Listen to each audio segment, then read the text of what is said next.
How to check message request on TikTok. Hi everyone, I'm here to assist you today. Without any delay, let's jump right in. First, open TikTok. Make sure your messages are available. To turn that on, go to your profile located at bottom right corner, then click on three lines at the top right. In here, go to settings and privacy.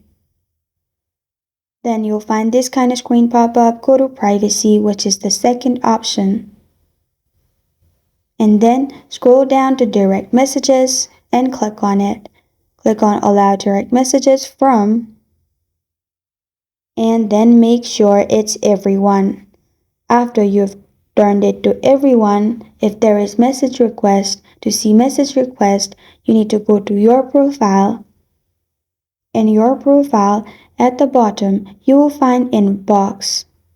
Click on inbox.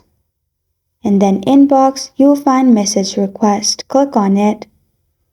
After you click on message request, you will be able to see all the message requests on your TikTok. This is how to check message request on TikTok. Thank you for joining me today. If this video helps you out, please leave a like and subscribe for more. Got a question or want to suggest a topic? Comment below. Thank you for watching.